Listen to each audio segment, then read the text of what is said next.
Every summer for 11 years, my parents packed my clothes in black trash bags and shipped me off to my crazy uncle in Detroit, just so they could afford to send my golden child brother on luxury European vacations.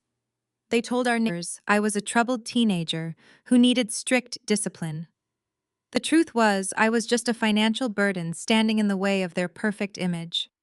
The day I received my high school diploma, I was already unpacked in a different state. They did not even realize I was gone until the bills piled up and they needed a desperate cosigner. It took them 5 years to track me down. They thought they had cornered a struggling assistant in an Atlanta coffee shop. They had absolutely no idea they had just ambushed a billionaire CEO. Before I tell you exactly how I destroyed my family fake empire, let me know where you are watching from in the comments below. Hit like and subscribe if you have ever had to cut off toxic relatives to protect your peace. The rich aroma of roasted espresso beans usually brought me peace, but this morning the upscale Atlanta cafe felt suffocating. I was sitting in my usual corner booth reviewing the quarterly projections for my company when a shadow fell across my tablet. I did not even look up before a stack of legal documents slammed onto the oak table, rattling my ceramic coffee cup. "Sign this right now, Aisha." My mother Brenda spat the words out like venom. There were no greetings or hugs after 5 years of total silence. Just a harsh demand from a woman who looked more concerned about her manicured nails than her missing daughter. I slowly raised my eyes and took in the scene before me. My mother stood there in her designer dress. Flanking her was my father Calvin, who stood with his arms crossed over his chest, trying to look intimidating. Next to them stood my older brother Darren, the golden child wearing a custom suit that I knew he could not actually afford. And clinging to his arm was Brooke, his wife, a white woman who had perfected the art of looking perpetually victimized. I looked back down at the paperwork they had thrown at me. It was a loan guarantor form for $150,000. Darren was trying to secure a line of credit for his tech startup, and he needed a cosigner with a clean financial history. "You need to sign on the dotted line immediately," my father demanded, his voice low and threatening. "Darren has investors breathing down his neck, and we have leveraged our assets. We are family, and family helps each other out." I stared at him, taking in the sheer audacity of his statement. They had not spoken to me in half a decade. They had not bothered to ask if I was safe. They simply tracked my location, hunted me down, and demanded I risk my financial security to save their precious son. I reached out and carefully moved the papers away from my coffee. "You have got to be kidding me," I said, my voice completely steady. "You ambush me after 5 years of silence, and your first words to me are a demand for money." Darren scoffed and leaned over the table, invading my personal space. "Do not act like you do not owe us, Aisha. We put a roof over your head for 18 years. The least you can do is help me keep my company afloat." Brooke shifted her weight and looked down at me with absolute disgust. She eyed my tailored suit, unable to recognize the bespoke craftsmanship. "Look at you," Brooke sneered, her voice dripping with condescension. "You are wearing a cheap suit and sitting in a coffee shop you probably cannot even afford. You owe this family everything. They fed you and shipped you off to crazy Uncle Ray in Detroit for 11 summers, just so Darren could experience Paris and Rome. They sacrificed so much to build a respectable image, and now it is your turn to pay them back." Her words were meant to humiliate me, but they only highlighted the cruelty of my childhood. I did not flinch. Instead, I took a slow, deliberate sip of my espresso. My mind flashed back to those brutal summers. While Darren was taking selfies in front of the Eiffel Tower and dining at fine restaurants in Italy, I was sweating in a cramped auto repair shop in Detroit. My parents told everyone Uncle Ray was a ghetto failure, a blue-collar mechanic who was out of his mind. They sent me to him as punishment because I refused to play the obedient background character in their perfect narrative. They told me I needed to learn hard labor. But what Brooke and my parents did not know was that Uncle Ray was not a failure at all. He was a brilliant commercial real estate tycoon who hid his wealth behind a modest lifestyle. He taught me everything about business and reading people. He gave me tools to build an empire while my parents spoiled Darren into absolute incompetence. "Are you deaf?" Brooke snapped, snapping her fingers in front of my face. "Sign the papers so we can leave. People are starting to stare and you are embarrassing us." I looked at Brooke, noting the cheap quality of her supposedly designer handbag. The only person embarrassing themselves here is you, Brooke, I said calmly. You married a man who pretends to be an entrepreneur, but has to beg his estranged sister to co-sign a loan because his credit is absolute garbage. Darren's face turned a deep shade of crimson. Shut your mouth, he yelled, slamming his hand against the booth. You will sign this document or I will make sure you never find a decent job in this city again. We know you are struggling, Aisha. We know you need us. My father chimed in, his tone shifting to a manipulative fake warmth. We are willing to let you back into the family. We can forgive your past mistakes. Just sign the guarantor form and we can move forward. The absolute delusion radiating from my family was almost comical.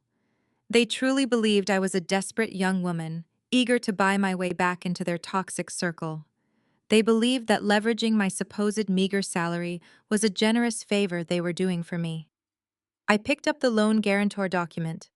I looked at the signature line where Darren had already helpfully printed my full name. I looked at my mother, who was nodding encouragingly, expecting me to submit to her will, just as I had when I was a child.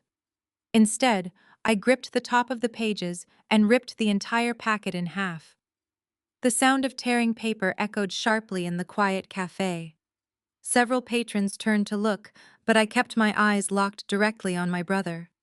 I then tore the halves again, dropping the shredded pieces of his financial lifeline directly into my empty coffee cup. What is wrong with you, Brenda? Shrieked, her voice pitching upward in horror. Do you have any idea what you just did? I just saved myself from carrying the dead weight of a failing business, I replied smoothly. I signaled for the waiter, who had been nervously hovering near the pastry display. Check, please, I called out. The waiter hurried over and handed me the small leather booklet. The total was $6. I opened my purse and pulled out my wallet. I bypassed the standard credit cards and smoothly slid out my American Express Centurion card, the exclusive black card that required a massive net worth to receive an invitation. I placed it on top of the receipt and handed it to the waiter. Keep the change, I told him. He saw the card, his eyes widened, and he nodded with deep respect before rushing back to the register. Darren stared at the black metal card. His confusion quickly morphed into venomous anger. He genuinely thought I had stolen it, or that it was a fake prop I used to look important. You think you are so smart? Darren growled, his voice dropping to a whisper. You think flashing a fake piece of plastic makes you better than us? He lunged forward across the table and grabbed my wrist tightly. His fingers dug into my skin, trying to physically intimidate me into submission. You are nothing but a pathetic little assistant, he spat, his breath hot against my face. I looked down at his hand gripping my wrist. Then I looked back up into his eyes, completely devoid of fear. Let go of me, Darren, I said, my voice freezing, or you will leave this coffee shop in handcuffs. He scoffed, but the absolute certainty in my eyes made him hesitate. He slowly released my wrist, backing away with a disgusted sneer. You made a massive mistake, Aisha, Darren said, trying to regain his composure. I know exactly who you are and what you do. Brooke nodded in agreement. We hired a private investigator, she bragged loud enough for neighboring tables to hear. We know you work at Vanguard Holdings.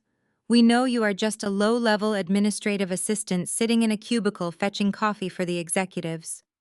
Darren pulled out his smartphone and unlocked the screen, tapping aggressively. Vanguard Holdings is a prestigious investment firm, he said, a malicious smile spreading across his face. Their executives do not take kindly to employees committing fraud or causing public disturbances. I am going to call your CEO right now. I am going to tell them exactly what kind of thief they have working for them. You are going to be fired before you even leave this building. My mother nodded. This is what happens when you turn your back on family, Aisha. You bring this ruin upon yourself. We tried to help you, but now you are going to lose everything. I sat back, feeling a genuine smile touch my lips for the first time that morning. The sheer ignorance of their threat was the most satisfying moment I had experienced in 5 years. You want to call the CEO of Vanguard Holdings? I asked, my tone dangerously light. Go right ahead, Darren. Be my guest. I gestured toward his phone. In fact, I highly encourage it. The direct contact line is right on the company website. Darren hesitated for a second, sensing my unnatural confidence, but his arrogance quickly overrode his caution. You think I am bluffing? He sneered, holding up his phone. He navigated to the Vanguard Holdings contact page and tapped the primary executive phone number. He put the phone on speaker, holding it up like a weapon about to strike the final blow against my entire livelihood just to see me beg. The line began to ring. One ring, two rings. Suddenly, the sharp professional tone of a custom ringtone pierced the air. But the sound was not coming from the cafe speakers or the waiter station. The ringing was coming directly from inside my designer handbag resting on the seat beside me. Darren froze, staring at my bag. Brooke dropped her arms, her mouth falling slightly open in total shock. My parents exchanged a look of pure confusion. I slowly unzipped my bag, reached inside, and pulled out my personal executive smartphone. The screen was glowing brightly, displaying an incoming call. The caller ID flashed my brother's name, perfectly matching the number he was dialing from. I looked at Darren, whose phone was still broadcasting the ringing sound on speaker. I tapped the green answer button on my bright screen. "Good morning, Vanguard Holdings Executive Office," I said, looking directly into my brother's terrified eyes. "This is the CEO speaking. How can I help you lose your company today?" The ringing echoed in the quiet coffee shop, and Darren stared at his screen and then at the phone in my hand. His brain was struggling to process the reality playing out right in front of him. I kept my eyes locked on his pale face as I repeated my greeting. "Good morning, Vanguard Holdings Executive Office. This is the CEO speaking. How can I help you lose your company today?" Darren abruptly ended the call. The silence that followed was heavy and thick. "My mother." Brenda blinked rapidly, trying to formulate a sentence. Brooke let out a nervous scoff, claiming it was some kind of elaborate prank. She told Darren I must have forwarded the company phone line to my personal cell to make myself look important. She insisted there was no way a girl they had sent to the poorest neighborhood in Detroit could ever run an investment firm. But before Darren could agree with her ridiculous theory, a voice called out from behind them. It was Mr. Sterling, the building property manager, accompanied by two security guards. He pushed past my parents with an apologetic look on his face. "Madam CEO," Mr. Sterling said, bowing his head slightly. "We were notified there was a disturbance at your usual table. Do you need these individuals removed from the premises?" He gestured toward my family. They stood frozen like statues. My father Calvin looked from Mr. Sterling to the security guards, and then finally to me. The reality of the situation hit them all at once. I was not a low-level assistant hiding in a cubicle. I was the founder and majority shareholder of Vanguard Holdings, the very firm Darren was terrified of. I smiled at the manager and told him everything was under control for the moment. As he and the guards stepped back to give us space, the absolute panic in my brother's eyes was delicious to witness. He had come here to bully a vulnerable girl into signing her life away. Instead, he had just threatened the chief executive officer of one of Atlanta's most powerful investment firms. "You own Vanguard?" my father asked, his voice barely a whisper. He looked around the cafe, suddenly realizing why the staff had been treating me with such intense reverence since I walked in. The baristas were not just being polite, they were serving the woman who owned the commercial space their shop rented. I took a slow sip of my water. "Yes, I own it," I said calmly. "I built it from the ground up while you were busy funding Darren European vacations." The color drained completely from Brooke's face.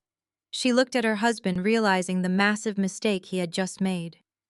Darren's mouth opened and closed, but no words came out. He knew exactly what this meant. He had insulted and threatened the one person who had the capital to either save his miserable startup or crush it into dust. He had just tried to intimidate a billionaire. The shock in the room did not last long because in my family, shock always morphed rapidly into greed. My mother Brenda was the first to pivot. The harsh, demanding scowl on her face vanished instantly, replaced by a wide, trembling smile. She clapped her hands together and let out a dramatic gasp, acting as though she was overwhelmed with maternal pride. My beautiful daughter Brenda cried out, taking a step toward my booth with her arms wide open. "I knew it. I always knew my tough love would make you a billionaire. You see, Calvin, our parenting worked. We raised a brilliant CEO." I held up my hand, stopping her dead in her tracks. "Do not take another step toward me," I warned. Brenda lowered her arms, but the greedy smile remained plastered on her face.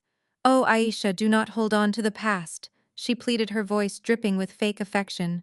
"We pushed you hard because we saw your potential, and look at you now, you are incredibly wealthy. This changes everything. Darren does not need you to be a co-signer anymore. You can just write your brother a check for $2 million as an angel investor. It is pocket change for you, and it will keep the business in the family. It is the perfect opportunity for you to show your gratitude for everything we sacrificed." I looked at her in absolute disgust. The sheer audacity was staggering. 5 minutes ago, I was an ungrateful failure who owed them my life. Now I was their golden ticket. "You want me to give Darren $2 million?" I asked, keeping my tone dangerously even. Darren nodded eagerly, suddenly finding his voice again. "Yes, Aisha. With your backing, my startup will dominate the market. We can partner up. Vanguard and my tech company working together. We could rebrand and conquer the entire southern region." I let out a sharp laugh. "Partner with you, Darren. You run a sinking ship. Your product is obsolete. Your overhead is disastrous, and you have burned through every cent of seed money you scrounged up. Why would I throw $2 million into a black hole?" Brooke stepped forward, her white privilege fully activated. "Because he is your brother," she whined, trying to sound morally superior. "You have more money than you could ever spend.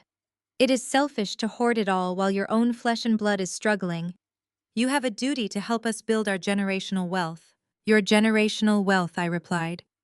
"The wealth you want to build using my money while you live in luxury and contribute absolutely nothing. You have some nerve, Brooke. You all do." I looked directly at my mother. "Your tough love did not make me a billionaire, Brenda. It just taught me early on that my parents were parasites. I built my empire completely without you. You contributed nothing to my success, and you will receive absolutely nothing from it.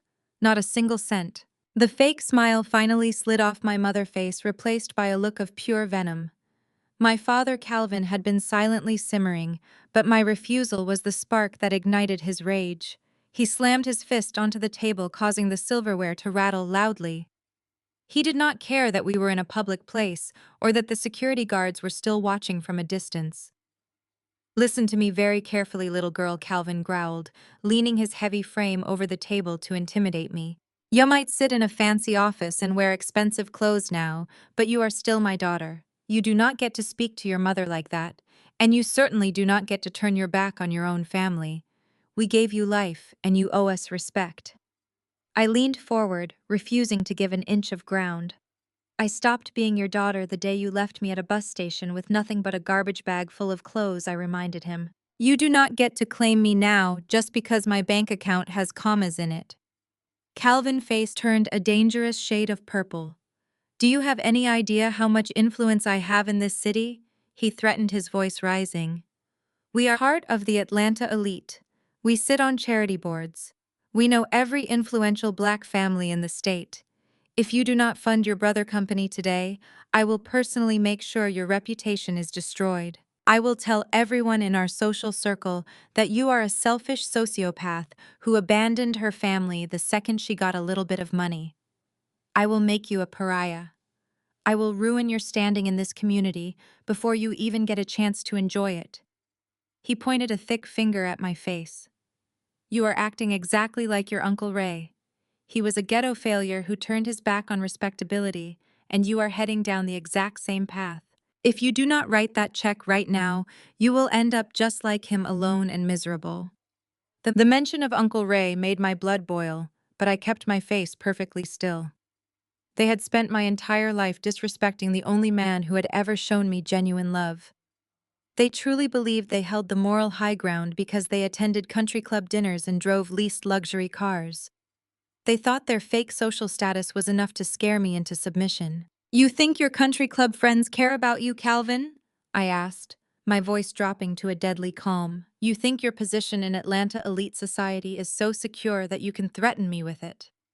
I picked up my designer bag and slowly unclasped the gold hardware. "Let us talk about your prestigious position in elite society then. Let us talk about how secure your legacy really is." I reached into my bag and pulled out a manila folder. I had prepared this file weeks ago, anticipating the day my family would eventually try to crawl back into my life. I slid a thick stack of public financial records across the smooth wooden table right into my father's hands. He looked down at the papers, his arrogant expression faltering as his eyes scanned the highlighted paragraphs. "What is this?" Brenda asked, her voice tinged with sudden anxiety. She tried to look over his shoulder, but Calvin quickly pulled the papers close to his chest. "Oh, do not hide it, Calvin," I said brightly. "Share it with the group. Tell your lovely daughter-in-law all about your prestigious societal standing." Since my father remained completely frozen, I decided to do the honors myself. "You see, Brooke?" "Brooke," I continued, turning my attention to the pale white woman clutching my brother's arm. "My father loves to brag about his beautiful country club mansion in the suburbs, the one you and Darren love to take pictures in front of for your social media. But what Calvin conveniently forgot to mention to his elite friends is that he secretly took out a massive second mortgage on that very house last month." Brooke frowned, looking genuinely confused. "Darren told me his parents took out a loan to help with his business expansion," she said, her voice wavering. She looked at Darren, expecting him to validate her statement, but Darren was staring at the floor, a bead of sweat rolling down his temple. "Business expansion," I repeated, letting out a dark laugh. "Is that what he called it?" "Brooke, I suggest you look a little closer at your husband. That second mortgage was not for a business expansion. It was to pay off Darren's massive offshore gambling debts. He owed money to some very dangerous people, and Mommy and Daddy had to leverage their entire fake empire to save his life." The color drained from Brooke's face in an instant. She whipped her head toward Darren, her eyes wide with betrayal. "You told me the business was expanding," she shrieked, her voice cracking. "You told me we were going to be rich." Darren held up his hands, trying to shush her. "Baby, please keep your voice down. I can explain everything." "Explain what?" Brooke demanded, stepping away from him as if he were radioactive. "That you are broke. That your parents are broke. That you dragged me into a family of bankrupt liars." My parents stood in stunned silence, their perfect facade completely shattered. The elite reputation they had just threatened me with was built on a mountain of hidden debt and desperate lies. I gathered my things and stood up from the booth, looking down at the beautiful chaos I had just unleashed. "I will leave you all to figure this out," I said, walking past my frozen father. I adjusted my designer blazer and checked my diamond watch, ensuring every movement highlighted the incredible wealth they would never touch. "Oh, and Darren, good luck with those investors. You are going to need it." 3 days passed since the confrontation at the coffee shop. I knew my family would not just walk away quietly after having their fragile egos shattered. They were too accustomed to getting their way and too desperate for cash to simply surrender. Their first retaliatory strike came exactly where I expected it to from Brooke. She had built a moderately successful lifestyle brand online, selling overpriced aesthetic merchandise and portraying herself as the perfect supportive wife. On Wednesday morning, my executive assistant walked into my office, holding a tablet with a deeply concerned expression. Brooke had posted a 20-minute video that was already trending across multiple platforms. The video was a masterclass in weaponized victimhood.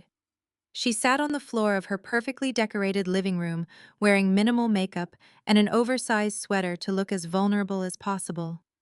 Real tears streamed down her pale face as she stared into the camera. She did not use my name directly to avoid an immediate defamation lawsuit, but she painted a crystal-clear picture. She cried about how a ruthless, greedy corporate CEO was actively trying to destroy her husband's startup out of sheer vindictiveness. She sobbed about how this unnamed billionaire sister-in-law was trying to leave her future children destitute and homeless simply because of old family grudges. The contrast she intentionally drew was staggering. The sweet, innocent white influencer being bullied and financially abused by a cold, calculating and aggressive black woman who had forgotten where she came from. The internet ate it up immediately. The comment section was a cesspool of outrage directed at me and Vanguard Holdings. My public relations team was frantic. My inbox was flooding with interview requests from local news outlets and business blogs wanting a statement on the allegations of corporate bullying. My chief of communications begged me to release a sympathetic press release to combat the narrative Brooke was spinning. He wanted me to talk about family misunderstandings and offer a peaceful resolution to calm the angry public. I looked at the video playing on loop and felt absolutely nothing but cold determination. I told my communications team to stand down. I was not going to play out a public relations war with an influencer who used fake tears for engagement. I do not fight with press releases, I fight with bank statements. I immediately called Elias, my lead corporate attorney and fixer, into my office. I told him to pull every single financial record attached to Brooke and her merchandise company. Brooke sold a line of expensive organic skincare and branded home goods that she constantly promoted to her followers. It took Elias less than 2 hours to find the weak link in her supply chain. Her entire business model relied heavily on 3 specific manufacturing vendors located in the Midwest. Brooke was terrible with money, and she had been operating on extended lines of credit with these suppliers for over 8 months. She owed them hundreds of thousands of dollars in unpaid invoices, but they had not collected yet, because her social media presence made her seem like a reliable long-term investment. I instructed Elias to contact all 3 manufacturing companies immediately. Vanguard Holdings offered to purchase Brooke outstanding debt at a premium. The vendors were thrilled to offload the risk and get paid in cash on the same day. By 3 o'clock that afternoon, Vanguard Holdings officially owned every single cent of debt Brooke had acquired to build her little aesthetic empire. Once the ink dried on the debt transfer, I did not hesitate. I had Elias file an immediate legal injunction to freeze her entire commercial inventory due to severe breach of contract and failure to pay. We slapped a commercial lion on her warehouse, meaning she could not ship a single bottle of lotion or a single branded candle to her waiting customers. The fulfillment center was legally locked down overnight. Brooke had spent the entire morning basking in the glow of her viral video and watching her follower count rise. She had even posted a link to her online store telling her new supporters that buying her products would help her family survive the cruel financial attacks they were facing. Thousands of orders poured into her website. But when her warehouse manager arrived the next morning, he was greeted by private security and a court order. Brooke could not fulfill a single order. Her customers would be demanding refunds within days, and her payment processors would freeze her merchant accounts due to the high volume of chargebacks. I sat at my desk and imagined the sheer panic settling into her perfectly decorated living room. She wanted to play the victim for profit, so I simply made sure she had no profit left to play with. My retaliation sent shockwaves straight back to my parents. They realized that sending Brooke to cry on the internet had only accelerated their financial ruin. The very next morning, the polished glass doors of Vanguard Holdings swung open and my parents marched into the lobby. They were not alone. Calvin and Brenda had brought along a sleazy-looking attorney whose cheap suit and greasy demeanor screamed desperation. My security team stopped them at the elevator banks, but I instructed my assistant to let them up to the executive boardroom. I wanted to hear exactly what kind of foolishness they had cooked up this time. I walked into the boardroom and took my seat at the head of the long mahogany table. Calvin was pacing back and forth, his face red with fury, while Brenda sat with her arms crossed, shooting daggers at me.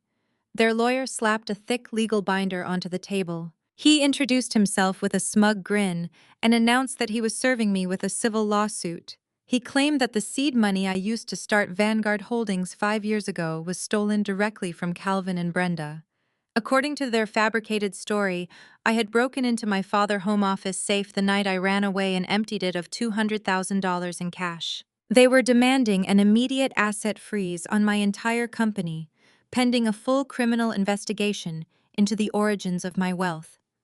It was the most pathetic legal strategy I had ever witnessed. They honestly believed they could scare me into a settlement by threatening to tie up my corporate funds in court.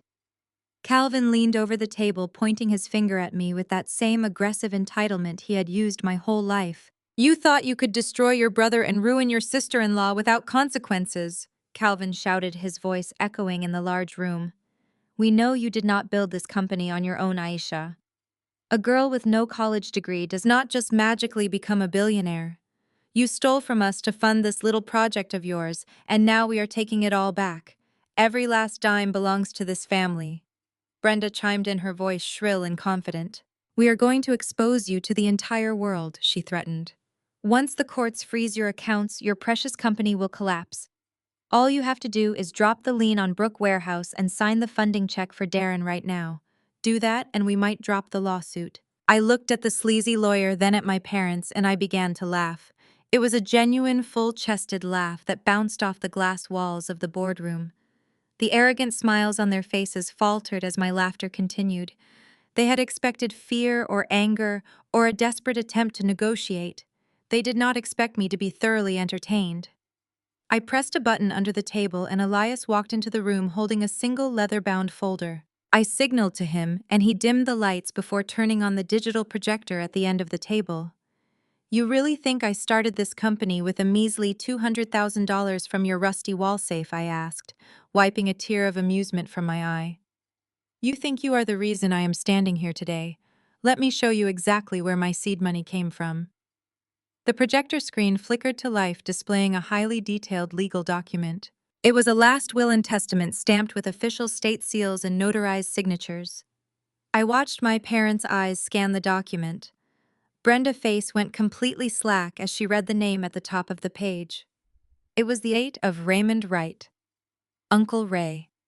The man they had spent my entire childhood mocking. The man they called a ghetto failure and a blue-collar mechanic. The man they used as a threat whenever I misbehaved. The truth was that Uncle Ray was a genius. He never wasted his money on leased luxury cars or country club memberships like my parents did. Instead, he quietly bought up commercial real estate across Detroit during the economic downturns. By the time I was sent to live with him, he owned half of the commercial district. He spent those 11 summers teaching me everything about real estate finance and compounding interest. He mentored me while my parents ignored me. When he passed away 5 years ago, he left his entire liquid estate to the only person in the family who ever respected him. I stood up and walked toward the screen, pointing at the final valuation line. Uncle Ray left me $50 million in cash and assets, I told my parents, watching the absolute devastation wash over their faces. Every single penny of my seed money was a legal inheritance from the man you sent me to as a punishment. You wanted to get rid of me so you could take Darren on luxury vacations, and instead you shipped me directly to a gold mine. The realization hit Calvin so hard, he physically stumbled backward into his chair. They had handed me the keys to an empire and they never even knew it until this exact moment. The sheer embarrassment of discovering my immense wealth sent my parents scurrying back to their heavily mortgaged mansion. But the greed in my family ran much deeper than simple humiliation. They were entirely incapable of feeling shame when there was money on the table. 2 nights later, I was sitting alone in my executive suite reviewing commercial acquisition contracts when the heavy oak doors slowly opened. It was Brooke. She had completely bypassed the main reception desk by claiming she was my sister-in-law and needed to deliver an emergency family message. I looked up from my laptop and watched her nervously pace across the plush corporate carpet. Gone was the arrogant influencer who had tried to destroy me on social media just a few days prior. She looked pale and desperate, clutching her cheap designer knockoff bag like a physical shield against my judgment. She sat down across from me without being invited, and her hands were visibly trembling as she adjusted her expensive but unearned jewelry in a pathetic display of fake confidence. She told me she knew Darren was sinking fast, and that the desperate lawsuit my parents filed was completely useless against Uncle Ray Ironclad Legal Trust. She leaned forward and pulled a small silver flash drive from her bag, sliding it across my pristine glass desk. She said the drive contained everything I needed to permanently destroy my brother and his fake tech empire. She had spent the last 2 days snooping through Darren's home office and discovered his hidden encrypted files. The flash drive held undeniable proof of massive tax evasion, illegal offshore bank accounts, and a string of local mistresses Darren had been hiding for years. Brooke looked me dead in the eye and offered a filthy, desperate deal. She promised to testify against him in federal court and hand over all the original evidence if I transferred $5 million into a private offshore account in her name. She wanted total financial immunity and a guaranteed massive payout to abandon the sinking ship before it dragged her down too. I looked at the flash drive and then at the greedy, treacherous woman sitting across from me. I reached into my desk drawer and pulled out my smartphone, showing her the active audio recording screen. I told her that unlike my brother, I do not negotiate with terrorists or parasites. I informed her that blackmail is a federal offense and that I had absolutely no need for her stolen files because I already possessed enough legal ammunition to bury Darren 10 times over. I pressed a silent panic button under my desk, and within 30 seconds my armed security team entered the executive suite. I instructed them to escort Brooke out of the building and ensure she was permanently banned from the premises. I watched her face contort with panic and pure rage as the guards firmly guided her toward the elevators, leaving her treacherous little flash drive sitting completely abandoned on my desk. My absolute refusal to play Brooke dirty game only accelerated the blind desperation within my family camp. Darren was bleeding money rapidly, and his tech startup was merely weeks away from total corporate insolvency. But ignorant, arrogant people often confuse a deadly trap with a divine miracle. By the end of the week, the local business news outlets in Atlanta were buzzing with a sudden and shocking financial announcement. Darren had somehow managed to secure a massive $10 million Series B investment for his failing company. The funding came from a highly secretive private equity shadow firm operating under the name Apex Holdings. I read the glowing press release on my tablet while sipping my morning coffee in my penthouse. The media praised Darren as a brilliant, resilient entrepreneur who had overcome significant early-stage hurdles to secure premier institutional backing. The family was absolutely ecstatic, and their bloated egos inflated instantly. They genuinely believed they had won the ultimate war against me. They thought this miraculous cash injection meant they no longer needed my money or my approval to survive in elite society.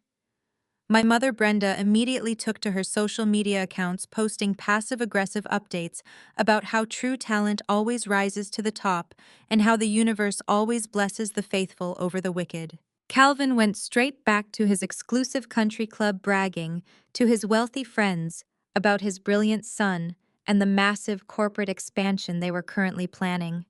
They felt invincible and emboldened, convinced that this $10 million lifeline was the ultimate validation of their golden child. Darren even had the sheer audacity to send a dozen dead black roses to my office lobby with a taunting anonymous note attached to the stems. They thought they had finally crushed me competitively and proven my independence meant nothing. They thought they had entirely escaped the financial ruin they brought upon themselves with their careless spending. They celebrated their supposed victory by immediately booking a luxury vacation to the Bahamas using the very first installment of the Apex Holdings investment capital. They popped expensive champagne on private yachts and toasted to their own unmatched brilliance, completely ignoring the massive warning signs glaring at them from every angle. They blindly spent money they did not actually own. They had absolutely no idea they were cheerfully celebrating their own impending funeral. They did not realize that apex predators never let their prey escape without setting a flawless trap first. I spent the rest of that week quietly reviewing the final executed contracts from my secure server. Every single signature Darren had frantically scrawled on those investment documents sealed his absolute demise. He had essentially handed over the keys to his entire life just to spite me and maintain his fake billionaire aesthetic. His blind desperation and unearned ego made him the absolute easiest target I had ever managed to capture in my entire corporate career. Their bloated and unearned confidence reached its absolute peak 2 weeks later at the highly anticipated annual Atlanta Excellence Gala.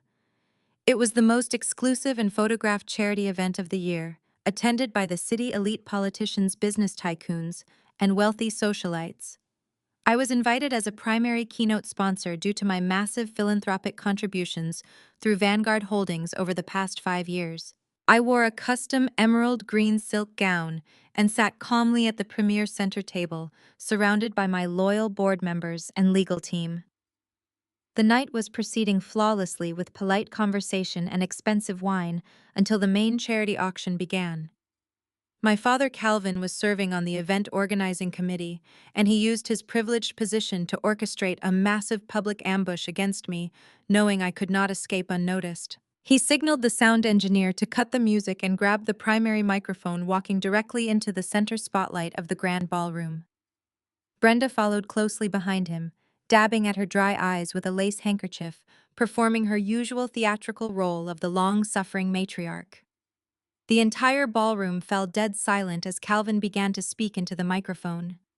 He did not talk about the charity or the underprivileged children we were there to financially support. Instead, he pointed a trembling, accusing finger directly at my table.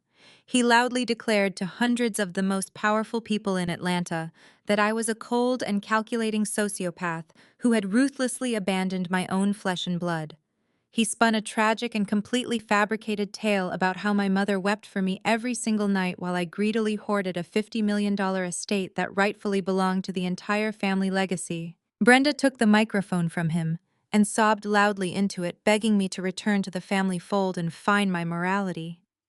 She demanded that I publicly apologize for my corporate bullying and share Uncle Ray's inheritance to save our family from financial ruin. They were intentionally trying to force me into a corner under the blinding glare of hundreds of flashing press cameras and murmuring socialites. They believed that by publicly shaming me in front of the exact elite society I operated in, I would instantly crumble under the immense social pressure. They expected me to surrender the fortune just to save my carefully curated face. They thought I would cower and cry and beg for their forgiveness to preserve my pristine corporate reputation while the local news cameras recorded my absolute submission to their will. It was the ultimate narcissistic trap designed to leverage my professional standing against my personal boundaries. The hushed whispers of the city elite echoed off the marble walls as everyone waited for my reaction to this unprecedented familial betrayal. My father stood there basking in the spotlight, entirely convinced he had finally broken me. The grand ballroom was thick with an unbearable tension, and every single pair of eyes shifted toward my table, waiting to see the billionaire CEO break down under the crushing weight of her parents' public condemnation. Darren stood near the back of the room by the open bar with his chest puffed out, wearing a smug smile of absolute triumph. Brooke was standing right beside him, recording the entire spectacle on her phone, undoubtedly planning to use the footage for her next viral victim video online. They expected me to run away in tears, hiding my face in shame, just like the scared little girl they used to pack onto a dirty bus to Detroit every summer. But I did not cry. I did not flinch or look away from their expectant faces. I slowly stood up from my chair, pushing it back, and smoothed the pristine fabric of my emerald gown. The silence in the ballroom was completely deafening as I walked calmly and purposefully toward the center stage. The event staff and security personnel parted like the Red Sea, allowing me to approach my arrogant parents without any interference. I reached out and took the microphone directly from my mother's trembling hand with an iron grip. Her fake tears instantly stopped, and her breath hitched as she looked into my cold, dead eyes. I turned away from her and faced the massive crowd of politicians and executives who were hanging on to my every single movement. I raised the microphone to my lips and let my voice carry smoothly through the massive speakers, echoing across the crystal chandeliers above us. I told the audience that I deeply appreciated my parents' sudden dedication to family transparency tonight. I said that since we were openly discussing business ethics and family legacies in front of the entire city, it was only fair that we discuss the recent financial miracle that had supposedly saved my brother failing company. I locked eyes with Darren, whose smug smile was rapidly beginning to falter at the absolute lack of fear in my posture. The color started to drain from his face as he realized I was not reading from their script. I subtly signaled the primary sound and visual engineer located in the control booth high above us. He had been given very specific instructions prior to the event. "If we are going to talk about the great savior of your precious legacy," I said, my voice slicing through the heavy silence of the breathless ballroom, "then let us talk about the real truth behind Apex Holdings." I watched the arrogant confidence completely evaporate from my father's eyes as the realization of his terrible mistake began to dawn on him. He had unwittingly handed me the perfect public stage to execute my final devastating maneuver. The trap was fully sprung, and there was absolutely nowhere left for them to hide in this room tonight. I held the microphone steadily as the murmur in the grand ballroom died down to absolute silence. My father Calvin stood frozen a few feet away from me, his face draining of all color as he realized he had lost control of the narrative. He had expected me to cower under the pressure of the elite crowd, but instead I was standing tall under the blinding chandelier lights, feeling more powerful than I ever had in my entire life. I looked up at the sound control booth high above the ballroom floor and gave a subtle nod to the audio-visual engineer. I had paid him very well before the event began to ensure my presentation would go exactly as planned. The massive digital screens surrounding the ballroom, which had previously displayed the elegant logos of the charity foundation, suddenly flickered and went dark. A collective breath was held by the hundreds of wealthy politicians and socialites in the room. In the next second, the screens flared back to life, illuminating the entire space with stark black and white corporate legal filings. I turned my head to look at my brother Darren, who was standing near the open bar at the back of the room. He had a cheap champagne glass halfway to his mouth, and his chest was puffed out in arrogant triumph. I spoke clearly into the microphone, making sure my voice carried through the heavy speakers and reached every single corner of the vast room. I told the audience that my brother had recently been parading around the city, bragging about a $10 million investment that supposedly saved his failing technology startup. I explained how my family had loudly credited a highly secretive private equity firm called Apex Holdings for rescuing their legacy and validating their golden child. I watched as Darren slowly lowered his glass, his arrogant smirk finally slipping away as his eyes focused on the massive screens above us. The documents displayed were the official state business registration files for Apex Holdings. I read the details aloud for those in the back, who could not see the fine print tracking every single shell company layer. I pointed out that Apex Holdings was merely a phantom entity, a quiet little subsidiary created strictly for aggressive corporate acquisitions and hostile takeovers. Then I signaled the engineer to switch to the next slide. The screen flashed showing the parent company ownership structure in undeniable legal formatting. A collective gasp rippled through the elite crowd of bankers and investors who immediately understood what they were looking at. The document clearly proved that Vanguard Holdings owned 100% of Apex Holdings. I looked directly at Darren and watched his knees buckle slightly as the truth hit him. I told him that the miraculous $10 million lifeline he had been celebrating all week was not a blessing from the universe. It was my money. I was the silent partner he had been bragging about to his friends. I was the invisible hand that threw him the rope, and I was the one holding the very end of it ready to pull. The realization hit my family like a physical blow, staggering them right in the middle of the dance floor. Brooke dropped her smartphone onto the carpeted floor, completely forgetting to record her fake victim narrative for her followers. Her mouth hung open in silent horror as she looked from the projected documents to her husband.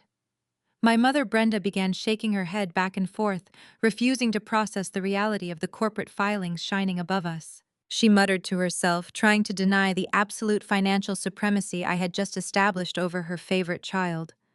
But I was far from finished. I walked closer to the edge of the stage, ensuring the entire room could hear the exact details of my brother's profound arrogance and utter incompetence. I explained that Darren was so desperate for cash and so eager to beat me competitively that he completely bypassed standard legal due diligence.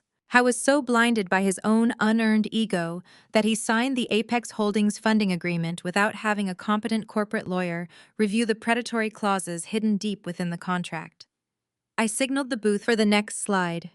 The screen shifted to display the exact collateral agreement Darren had eagerly signed just a few days prior. I read the terms out loud, detailing how the $10 million investment was entirely secured by extremely aggressive personal and corporate collateral.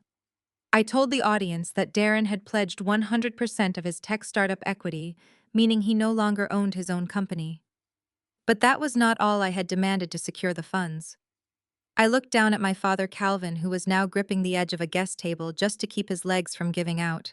I revealed to the hushed crowd that Darren had also pledged his parents' heavily mortgaged country club mansion as secondary collateral. And because that mansion was already drowning in debt, he needed more assets to satisfy the underwriters. I told everyone how he had quietly forged his father's signature to pledge Calvin's entire retirement portfolio to the firm. The wealthy guests in the ballroom began whispering frantically among themselves, scandalized by the sheer magnitude of the financial betrayal happening right before their eyes. Calvin turned his head slowly to look at his golden son, his eyes wide with absolute horror and disbelief. Darren had bet their entire existence on a failing company just to maintain his fake billionaire lifestyle and prove he was better than me. My parents had spent my whole life treating me like a worthless financial burden while spoiling my brother into absolute delusion. Now that very delusion had handed me the legal rights to every single asset they owned. Darren finally found his voice and began shouting from the back of the room, trying to salvage whatever dignity he had left. He yelled that the contract was legally binding and that I could not touch his assets unless he defaulted on the monthly payments. He tried to puff out his chest and play the confident businessman, claiming he had plenty of capital left to make the first quarterly return and keep me at bay. I simply smiled a cold, sharp smile and shook my head at his pathetic attempt to save face in front of the city elite. I told him he clearly had not read the morality and financial accuracy clause embedded in Section 4 of the binding agreement. I signaled the engineer one more time, and the final set of documents appeared on the screens above us. I explained to the silent, breathless ballroom that Apex Holdings required absolutely pristine financial disclosures before releasing any investment capital. I then projected the official revenue reports Darren had submitted to secure the funding right next to his actual internal banking statements, which my team had legally audited during the acquisition phase. The numbers were completely entirely different. I explained that Darren had deliberately inflated his user base and falsified his quarterly earnings to make his sinking startup look incredibly profitable to outside investors. He had committed textbook corporate fraud to secure federal-level funding. I spoke clearly into the microphone, letting the words echo through the silent room, striking like a hammer. I told my brother that because he had intentionally submitted doctored financial reports, he had triggered an immediate and incurable breach of contract. There was no grace period. There was no 30-day warning notice to correct the errors. The moment the fraud was confirmed, the contract instantly defaulted. Darren's face turned a sickly shade of gray as the reality of his criminal stupidity finally set in. He had handed me the absolute legal right to instantly recall the entire $10 million investment and seize all the collateral attached to it without a single day of delay. The crowd of executives and politicians stared at him in pure disgust, realizing he was nothing but a desperate fraud who had stolen from his own parents to fund his massive ego. He had walked into the gala as a conquering hero, and I had just reduced him to a penniless criminal in less than 5 minutes. I stood tall on the stage, feeling an incredible sense of liberation wash over my entire body. The heavy chains of my childhood, the constant feeling of never being good enough, simply dissolved into the air. I looked down at my parents, who were now completely broken by the golden child they had worshipped for 30 years. I announced to the entire room that effective immediately Vanguard Holdings was initiating the total corporate liquidation of my brother technology startup. I added that our legal team had already filed the necessary paperwork with the county to begin the immediate foreclosure of Calvin and Brenda Mansion and the total seizure of Calvin retirement accounts to satisfy the fraudulent debt. Brenda let out a loud, agonizing wail that shattered the quiet atmosphere of the ballroom. She collapsed onto the polished wooden floor, sobbing uncontrollably in her expensive designer gown, her hands pulling at her hair as she realized she was going to be homeless. Calvin stood frozen for a few seconds, his chest heaving as he stared at the financial ruin displayed on the bright screens. He realized that the son he had babied and protected his entire life had just cost him his home, his retirement, and his precious elite social standing. A primal, violent rage took over my father. He let out a furious scream and lunged across the ballroom, diving directly at Darren. Calvin grabbed his golden son by the throat, slamming him backward into the open bar and knocking crystal glasses onto the floor in a loud shower of shattered glass. The elite guests scrambled backward, shouting in shock, as the respected country club patriarch physically attacked his own child. Darren choked and clawed at his father's hands, trying to break free, while Brooke screamed in panic from the sidelines, begging someone to intervene. The perfect family image they had spent decades building was completely obliterated, turning into a violent, humiliating spectacle for all of Atlanta high society to witness. They were tearing each other apart just like rabid animals fighting over the last scraps of their ruined lives. But the chaos was far from over. Just as hotel security rushed forward to pull my father off my brother, the heavy brass doors of the grand ballroom swung wide open with a loud thud. A line of uniformed police officers and plainclothes detectives stepped into the room, their silver badges catching the light of the crystal chandeliers. The music was gone, the fake smiles were gone, and the ultimate consequences of their terrible actions had finally arrived to collect the final debt. The heavy brass doors of the grand ballroom had just swung open, and a line of police officers stepped inside the luxurious space. The elegant background music and the quiet chatter of the high society guests had long since died away, but the sudden and dramatic arrival of law enforcement sent a fresh wave of panic rippling through the elite crowd. My mother Brenda immediately scrambled to her feet, her face flushing with a sudden burst of misdirected anger. Her tear-stained face twisted into a mask of pure indignation as she pointed a shaking, perfectly manicured finger directly at me. She began screaming at the top of her lungs, accusing me of being a vindictive and heartless monster who called the police over a simple civil contract dispute. She yelled to the crowd that I was trying to have my own brother arrested just because his business was struggling, and that this was a private family matter that I was maliciously turning into a public spectacle. The wealthy guests murmured among themselves, shifting uncomfortably in their expensive formal wear, as Brenda threw a massive tantrum demanding that the hotel security remove the officers immediately. But the lead detective, a tall, imposing man in a dark gray suit, completely ignored my mother and her hysterical performative outrage. He did not even cast a single glance in my direction. Instead, he walked with absolute purpose and unwavering authority, straight past my table, past my frozen father, and directly toward the open bar where Darren was still gasping for air after Calvin had violently attacked him. Darren's eyes widened in pure, unadulterated terror as the detective approached him. He tried to straighten his ruined custom suit jacket and put on his best arrogant corporate voice, but his facade was crumbling rapidly. The detective simply reached to his leather belt and pulled out a pair of heavy steel handcuffs, letting the metallic clink echo in the room. The detective addressed Darren Wright, making sure his authoritative voice carried effortlessly across the silent ballroom so that every single person could hear the charges. He stated clearly that Darren was under arrest for federal wire fraud and aggravated identity theft. He began to read the Miranda rights, and the harsh legal words hit the room like a detonated bomb. Brenda stopped screaming mid-sentence, her mouth hanging open as the officers moved in seamlessly and grabbed Darren firmly by the arms. Calvin stumbled backward, knocking a crystal glass off a table as he realized this was not about the $10 million investment contract I had just voided. This was a massive federal criminal investigation that would destroy their lives completely.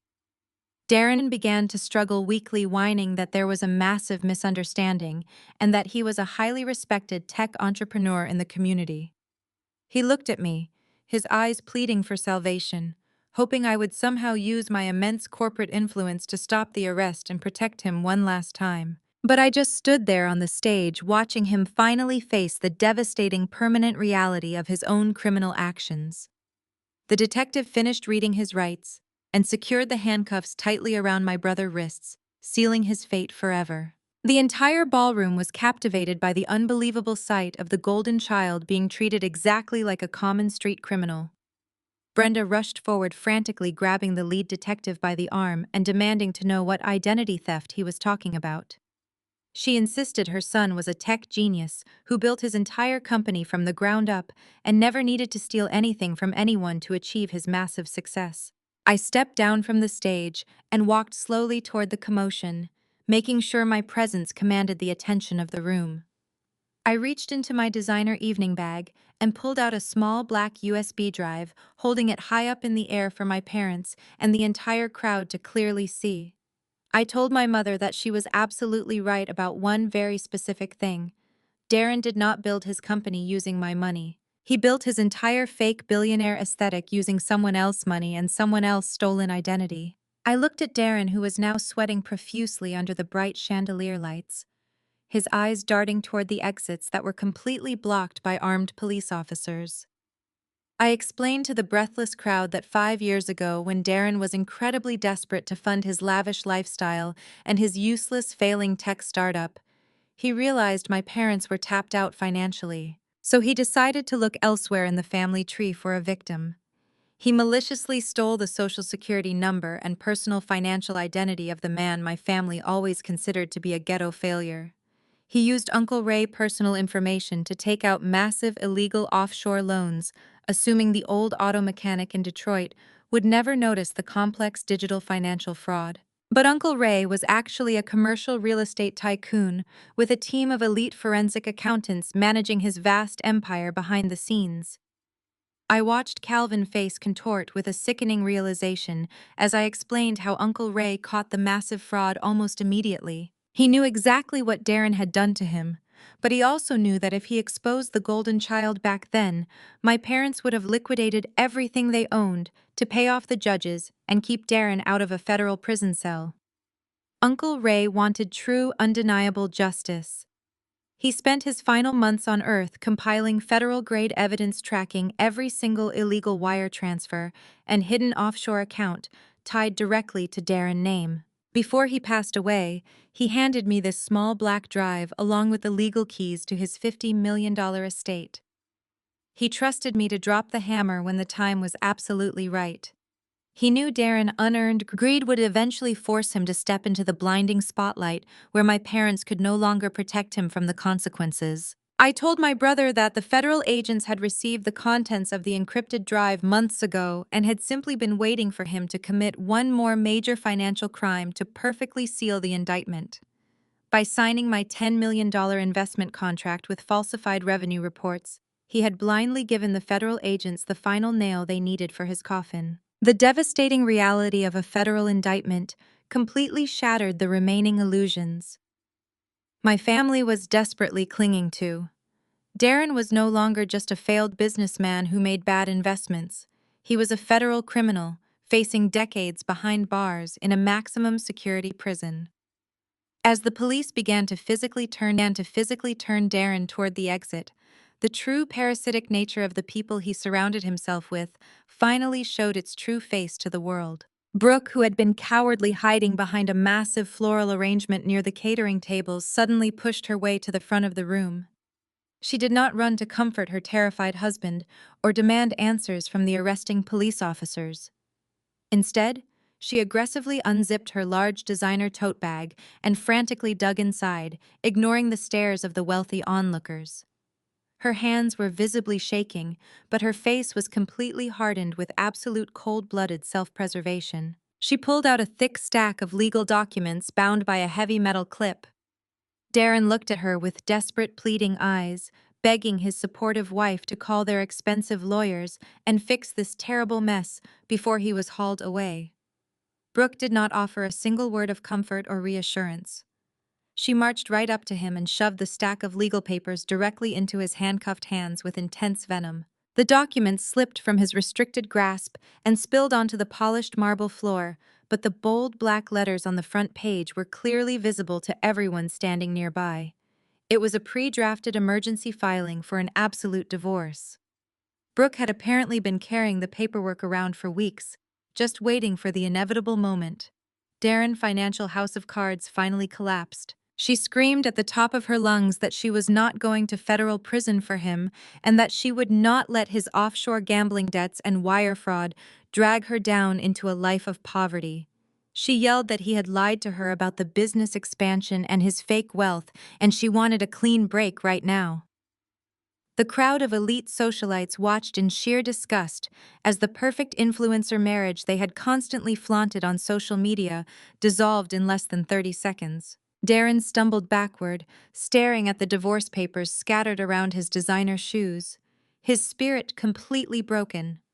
He begged Brooke to calm down, insisting they could fight the federal charges together, but she was already backing away from him as if he were carrying a highly contagious, deadly disease. Brooke looked at me, her eyes wide with a pathetic attempt at forming a quick alliance to save herself. She shouted to the silent room that she was a helpless victim of his manipulation and that she had absolutely no idea about the stolen identity or the falsified investment reports. She turned her back on her husband and quickly slipped her massive diamond engagement ring off her finger, shoving it deep into her pocket before the federal agents could tag it as an asset purchased with stolen funds. She scrambled towards the side exit, leaving the supposed love of her life to face federal prison entirely alone and abandoned. The police officers did not waste any more time on the pathetic family drama unfolding on the ballroom floor. They firmly grabbed Darren by his biceps and began marching him toward the main doors with undeniable authority. He twisted his head back, looking at our parents with absolute terror in his eyes, crying out for them to do something, anything, to save him from being locked away. But Calvin and Brenda were completely powerless in the face of federal law enforcement. They had no money left to hire a high-powered defense attorney and no social standing left to call in a political favor to make this disappear. The elite crowd parted silently, letting the officers escort the golden child out of the gala in complete and utter disgrace.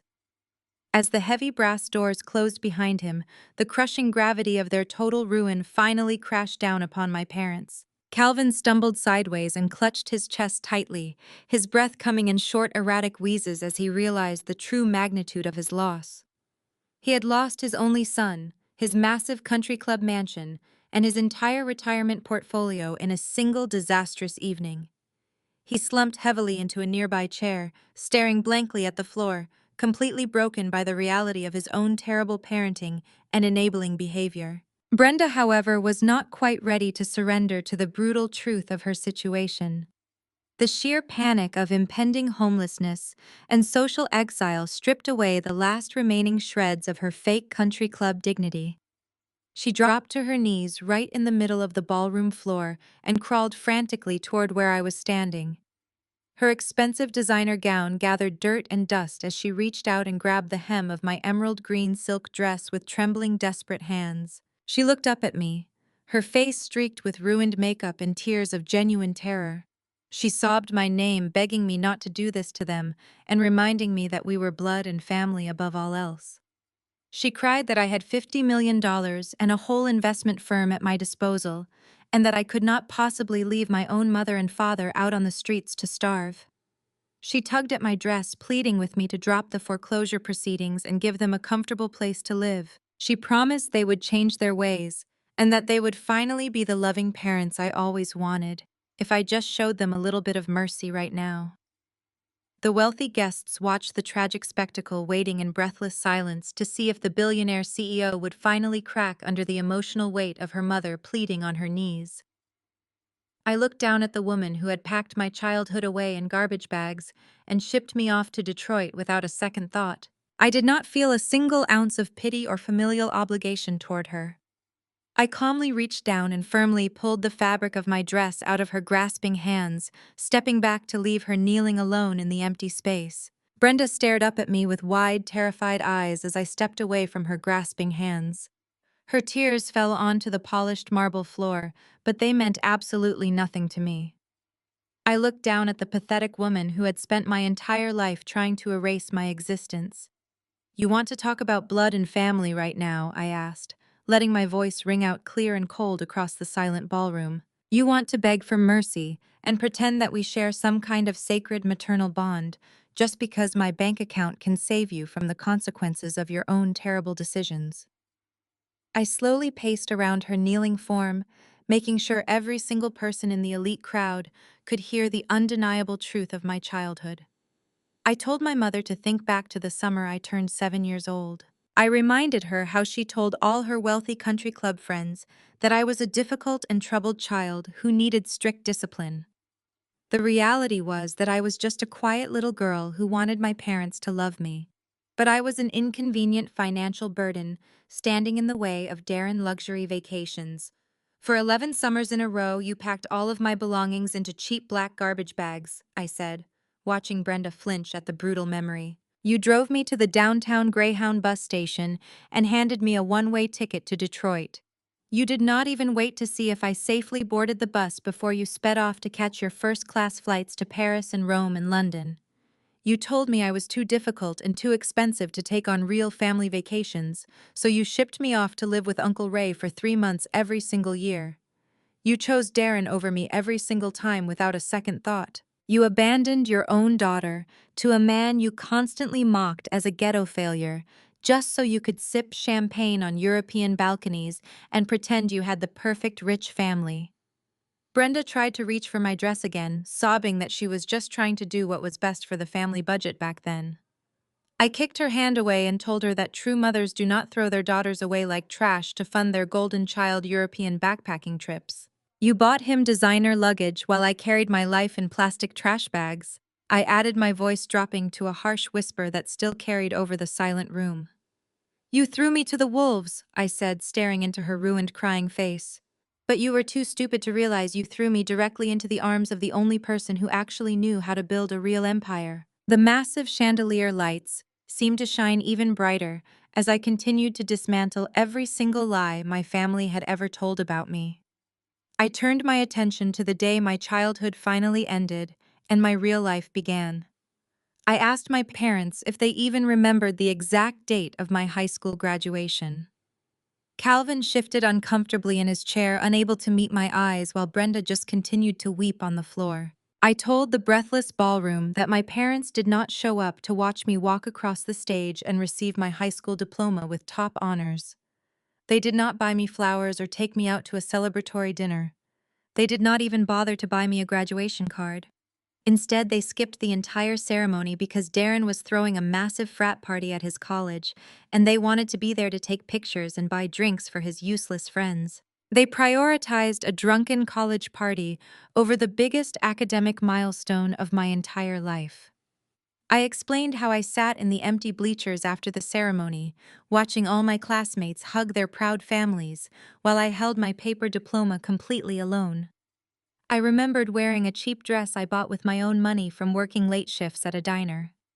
That was the exact moment I realized I would never be anything more than an invisible ghost in their house. I went back to the empty mansion, packed my few remaining clothes into a single duffel bag, and left my house keys on the kitchen counter. I bought a one-way bus ticket to Detroit, using the money I had saved from my part-time jobs. My parents did not even realize I was missing until 2 weeks later, when they finally needed me to run an errand for them. They did not call the police or file a missing persons report. They just let me go. But that bus ride to Detroit was the greatest journey of my life, I declared to the silent crowd. Because when I arrived at Uncle Ray's house, he did not treat me like a burden. He told me he was waiting for the day I finally realized my own worth and walked away from their toxic abuse. Uncle Ray was the real father I never had. He took me under his wing and taught me everything about commercial real estate investment and corporate acquisitions. He showed me how to read complex financial contracts and how to spot a desperate fraud from a mile away. He took a rejected teenage girl and treated her like a brilliant protégé. He loved me and mentored me and turned a broken girl into an unstoppable force, while my biological parents were busy grooming Darren into a helpless, dependent criminal. The harsh, undeniable truth of my words finally broke through my father's stubborn pride. Calvin slowly stood up from his chair, his hands shaking as he looked around at his wealthy peers, who were now staring at him with absolute disgust. He realized that his pristine reputation in Atlanta high society was permanently destroyed, and the only way to survive the night was to throw his own wife directly under the bus. Calvin took a hesitant step toward me, holding his hands up in a pathetic gesture of surrender. "Aisha, please listen to me," he begged, his voice cracking with desperation and fear. "It was all your mother doing. Brenda was the one who insisted we send you away every summer. She was the one who spoiled Darren and pushed him to take out those loans to maintain his image. I tried to stop her, but she was obsessed with our social status. You have to believe me, Aisha, I always loved you. I am your father, and we can fix this together, just the two of us." I looked at the man who had spent my entire life breaking my spirit, and I felt absolutely nothing for him. I raised my hand and shut him down instantly, cutting off his pathetic, cowardly excuses. "Do not you dare try to play the innocent victim now.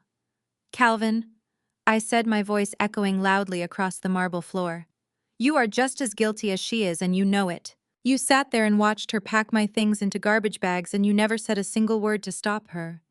You passively co-signed every single piece of abuse and neglect I suffered in that house because it was convenient for you.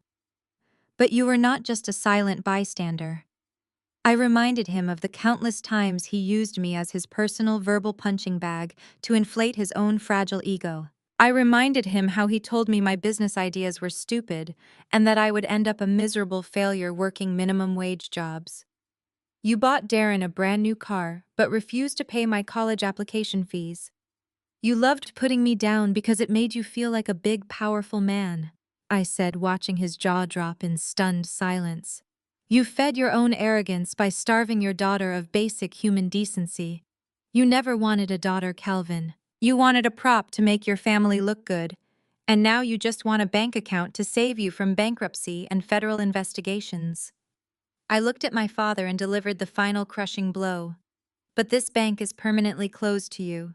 You made your choice when you let Darren steal from Uncle Ray, and you made your choice when you tried to extort me today. You are getting exactly the life you earned. The absolute finality of my words hung heavy in the air, and my parents finally realized there was no manipulation left that could save them from their total ruin.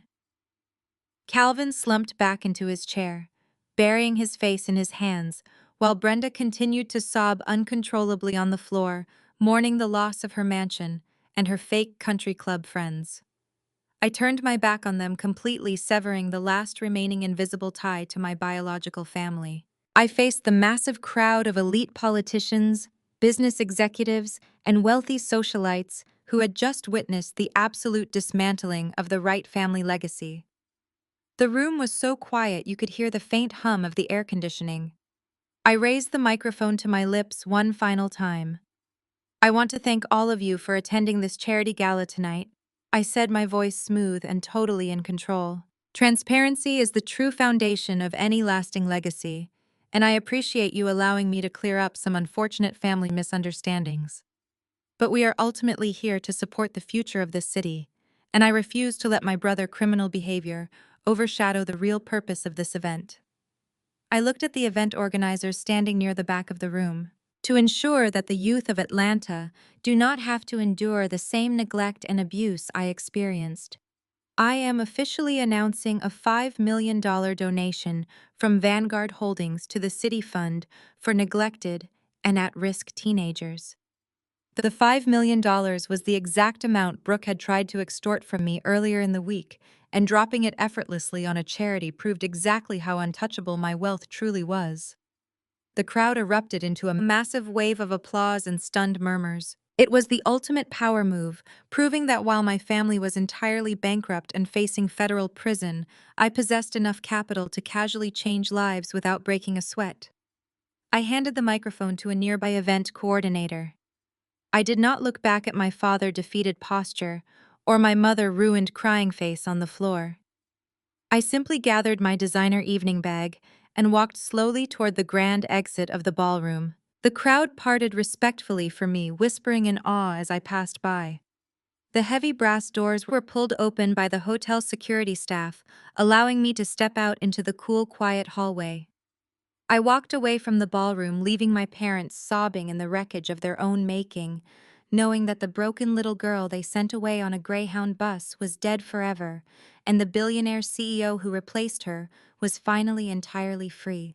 The night sky over Atlanta was a sprawling canvas of glowing city lights stretching out as far as the eye could see. I stood by the floor-to-ceiling glass windows of my top-floor penthouse, holding a crystal glass of sparkling water. The heavy silence of the massive apartment was a luxury I had earned through years of relentless grinding and ruthless corporate strategy. There were no screaming matches here, no toxic family members demanding my money, and absolutely no fake country club friends judging my existence.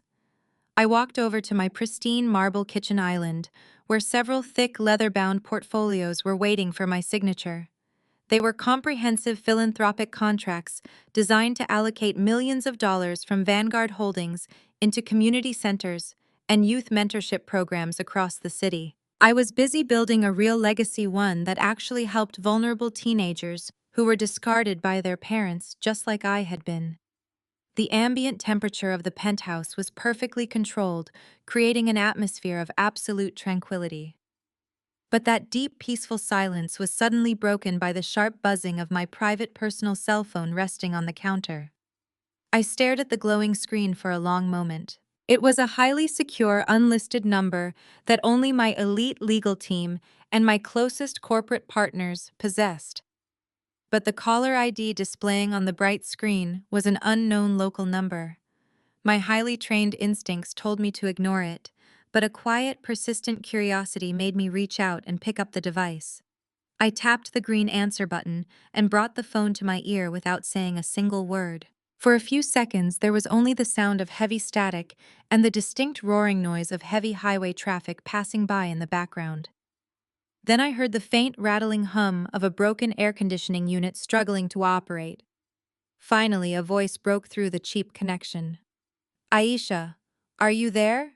the voice asked, sounding raspy and desperate. It was my mother, Brenda, a woman who no longer had a mansion, a retirement fund, or a golden child to protect her. I did not hang up immediately. I just stood there looking down at the beautiful, glittering city below me, waiting for her to speak again. I knew exactly why she was calling, and I wanted to hear the absolute total defeat in her voice. The sheer contrast between my current reality and her miserable situation was something I needed to fully absorb.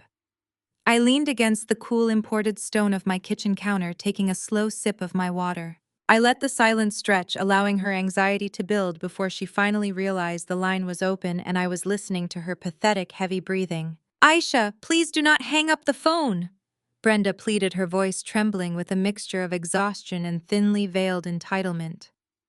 "I know you gave strict orders to your security team and your lawyers to block all of our numbers, but I found an old business card you left behind at the gala, and I borrowed a phone from the motel front desk to call you."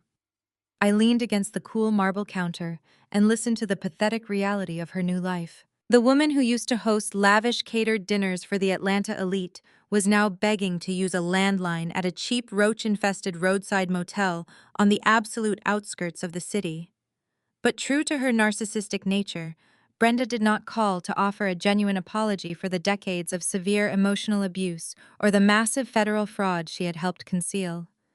Instead, she immediately launched into a delusional, heavily sanitized version of reality. She told me that things had simply gotten a little out of hand at the charity gala, and that tensions were just running unusually high because of Darren business stress. She completely glossed over the fact that they tried to publicly destroy my reputation and extort me for millions. She spoke to me as if we had just experienced a minor trivial disagreement over a family dinner, rather than a massive corporate and legal bloodbath. "I just wanted to check on my daughter." Brenda lied smoothly, her voice taking on that fake maternal warmth she always used when she wanted something expensive. "Your father and I are living in absolute squalor, Aisha. The bank locked us out of our own home, and the motel we are staying in is filthy and dangerous. There are criminals and drug addicts in the parking lot, and the roof leaks whenever it rains." She paused, waiting for me to express sympathy, but I offered her nothing but cold, dead silence. When she realized I was not going to comfort her, she quickly pivoted to her twisted, manipulative business logic. "Aisha, you are a highly respected billionaire CEO now." Brenda reasoned, her tone growing more demanding. "You are constantly in the public eye. It is a terrible bad look for your pristine corporate reputation to have your biological parents living on the streets like homeless beggars. The media would have a field day if they found out you let your own mother live in a roach-infested motel room. All I am asking is that you buy us a modest two-bedroom condo in Midtown. Nothing too flashy, just a respectable place in a good neighborhood, so we can get back on our feet and not embarrass your brand."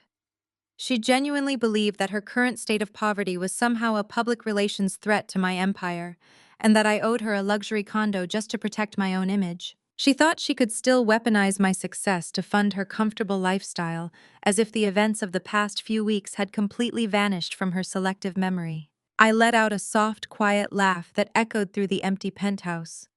The sheer, unadulterated delusion radiating through the phone line was absolutely staggering.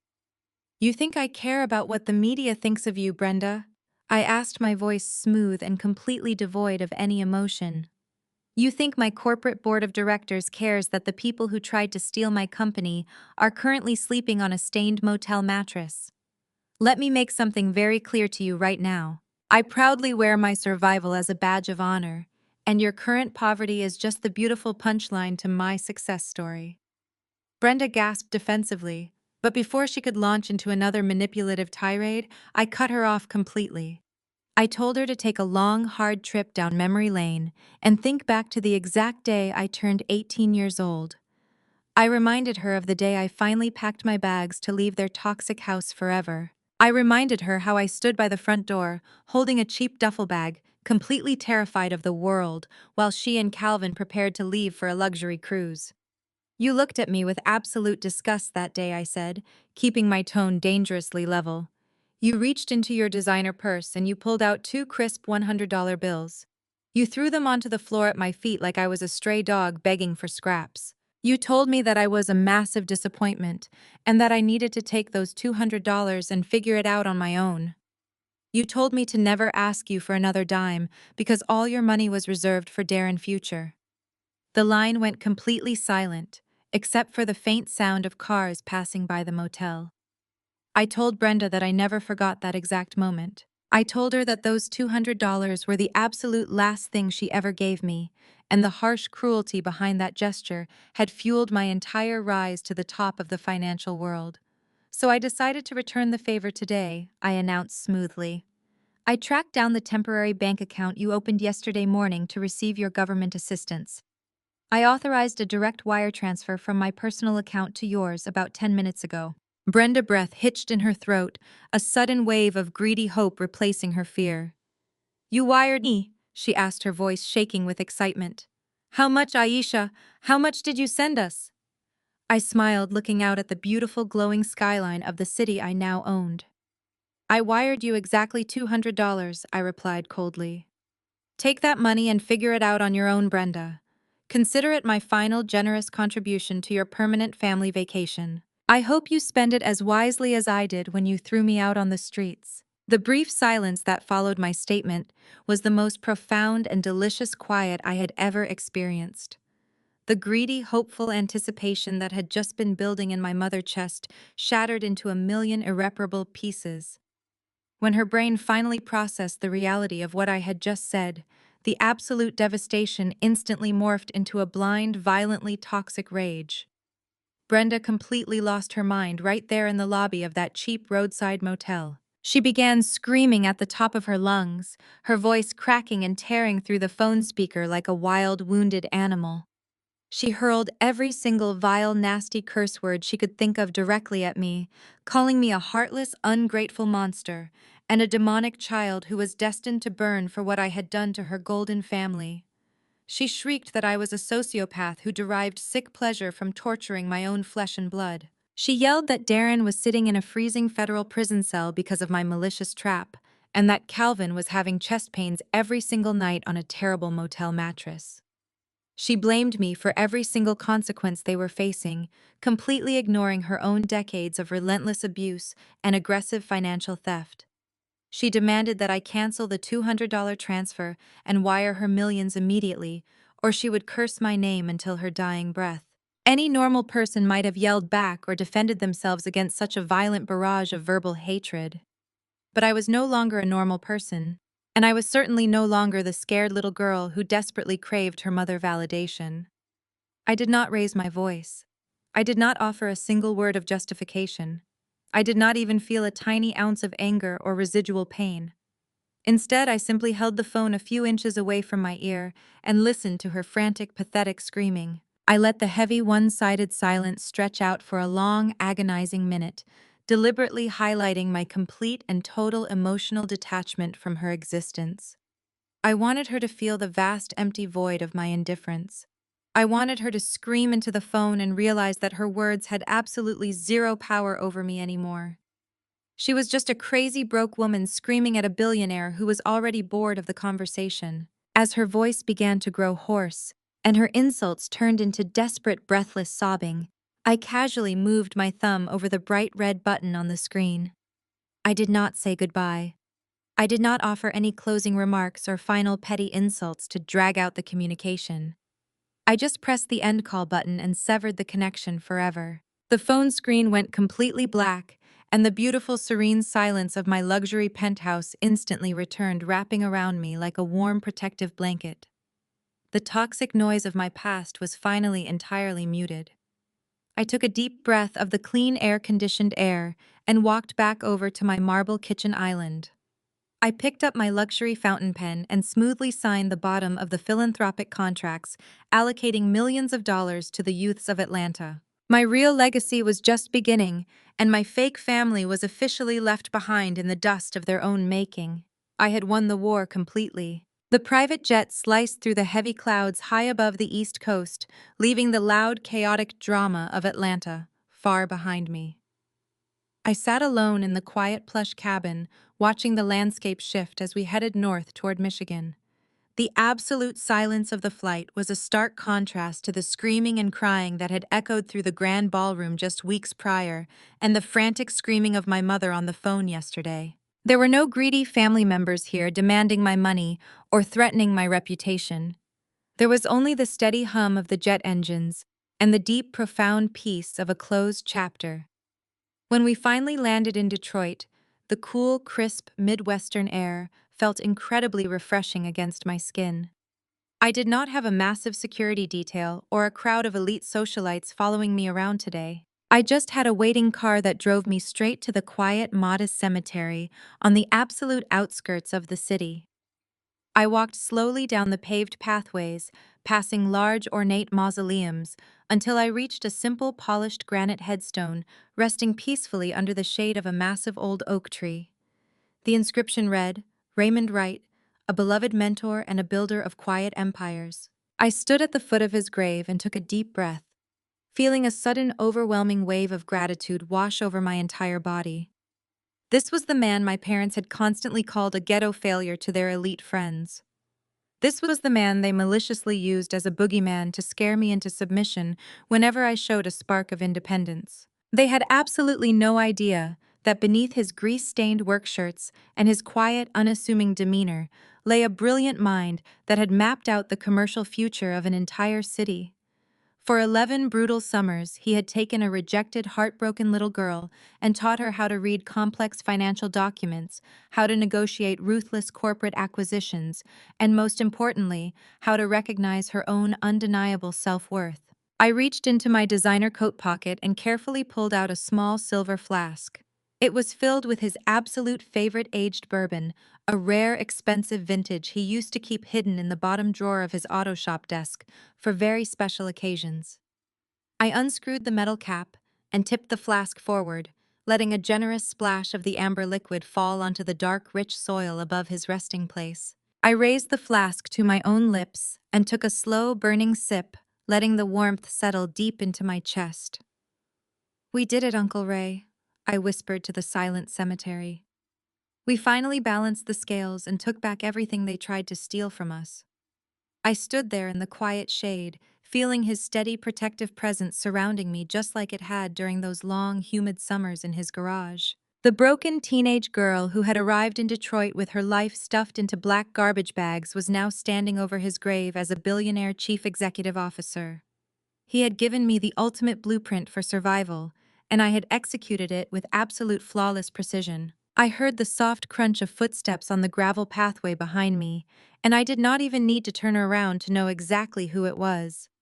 Elias, my sharp and incredibly loyal lead corporate attorney, walked up and stood respectfully by my side. He was dressed in his usual immaculate charcoal suit, carrying a thick, heavy leather briefcase tucked securely under his arm. Elias was not just my lawyer, he was my most trusted confidant, and the very first person I had hired when I bravely started Vanguard Holdings 5 years ago. He knew every single dark, twisted secret about my biological family, and he had spent countless sleepless nights helping me construct the massive financial trap that ultimately brought them down. We stood together in companionable silence for a few long moments, paying our deep respects to the man who had made all of our current massive success entirely possible. "The wheels are completely in motion, Aisha," Elias finally said, his voice a low, comforting rumble in the quiet cemetery air. The bankruptcy courts just officially finalized the total corporate dissolution of your brother technology startup this morning. All of Darren Company assets have been successfully stripped, liquidated, and fully absorbed into the Vanguard Holdings portfolio to pay off his fraudulent debts. The remaining shell of his business has been officially dissolved and permanently wiped from the state registry. His fake tech empire is completely gone forever. I nodded slowly, feeling a deep, profound sense of satisfaction at the absolute finality of the brutal legal process. Elias unlatched his heavy leather briefcase and pulled out a thick stack of pristine legal contracts, handing them over to me.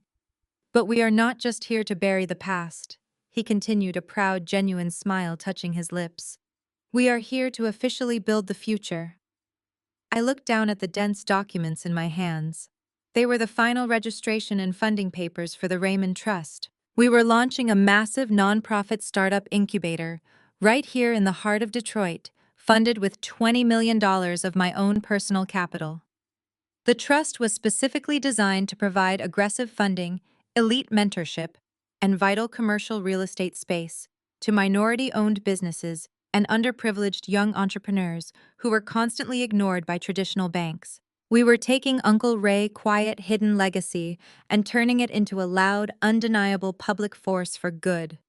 We are going to find every single discarded genius in this city, I told Elias as I pulled out my pen and signed my name across the bottom of the foundational documents. We are going to give kids who are told they are worthless failures the exact same tools and knowledge Uncle Ray gave me when I had nothing. We are going to build a brand new generation of untouchable empires right here on these very streets. Elias took the signed contracts back and slid them carefully into his briefcase. Raymond would be incredibly proud of what you have done with his money and his memory, Aisha, Elias said softly. He knew you were the only one strong enough to handle the crushing weight of this empire, and he knew you would use it to build something beautiful instead of just hoarding it for fake country club status. I looked back down at the simple granite headstone, feeling a profound sense of purpose settling deep into my bones. My parents had spent their entire pathetic lives trying to look rich, but Uncle Ray had actually taught me how to be truly wealthy. Elias closed his briefcase with a sharp click and looked at me, studying my face with a quiet, thoughtful intensity. He had stood right beside me and watched me completely dismantle my parents' lives, foreclose on their massive, heavily mortgaged mansion, and hand my own brother over to federal armed agents without shedding a single tear. He cleared his throat, gently breaking the peaceful, serene silence of the cemetery. I have to ask you something, Aisha, he said, his tone shifting from strictly professional to deeply personal. After everything that happened down in Atlanta, after making the final ruthless calls to liquidate their entire estate, and watching them lose absolutely everything they valued, do you feel any guilt at all? He asked the heavy question without any judgment, simply wanting to know how I was carrying the immense emotional weight of utterly destroying my own biological family. I turned away from the polished headstone and looked directly into Elias' searching eyes. I did not hesitate or stumble over my words, because the answer had been perfectly crystal clear to me since the moment I walked out of that charity gala, leaving my mother sobbing on the floor. I told him that I did not feel a single ounce of guilt or regret or sorrow. I explained that society constantly pushes the highly toxic narrative that you have to unconditionally love and forgive your blood relatives, no matter how terribly they abuse you or exploit your very existence. But I had learned the hard way that true family is absolutely not defined by shared DNA or simple biological matching. True family is defined entirely by the people who stand up to fiercely protect you when you are at your absolute most vulnerable. True family is the uncle who teaches you how to survive and fight back when your parents throw you away like garbage. True family is the loyal team of friends and corporate partners who work late into the night to help you build your dreams into reality. My parents and my brother lost their inherent right to call themselves my family the very first time they deliberately chose their own selfish vanity over my basic safety and well-being. I told Elias that what I did in Atlanta was not an act of blind hatred or petty childish revenge. It was the absolute undeniable necessity for justice. It was about taking the heavy, unbalanced scales that had been tipped against me for over 2 decades and violently slamming them back into perfect, unshakable equilibrium. They tried to steal my money, my hard-earned reputation, and my sanity just to maintain their fake elite status in high society. I did not destroy them. I simply held up a mirror and let their own catastrophic greed consume them completely. I took a deep breath of the cool Midwestern air and let it out slowly. I feel entirely light, Elias, I said, a genuine peaceful smile finally breaking across my face. The heavy, suffocating chains I have been dragging around since I was a little girl are permanently gone forever. The constant dark shadow of their impossible expectations and their relentless emotional abuse has finally evaporated into nothingness. I am no longer the scapegoat or the forgotten daughter or the convenient verbal punching bag for their insecurities. I am completely and utterly free to live my life exactly how I choose to live it without looking over my shoulder. Elias smiled back at me, a look of deep, profound respect shining brightly in his dark eyes. He nodded slowly, fully understanding the massive magnitude of my ultimate liberation. "You fought a brutal, unforgiving war, Aisha," he said softly, "and you emerged as the undisputed queen of the battlefield." The late afternoon sun began to dip slowly behind the large, ancient oak trees, casting long, golden shadows across the peaceful, quiet cemetery grounds.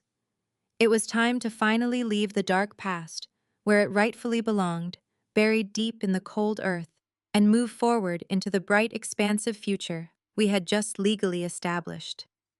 Elias and I turned away from Uncle Ray Grave and began walking side by side down the long, winding gravel pathway toward the waiting black executive car.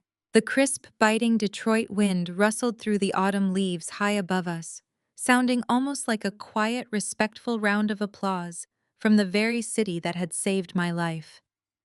As we approached the heavy wrought iron gates of the cemetery, I felt a sudden sharp vibration against my leg.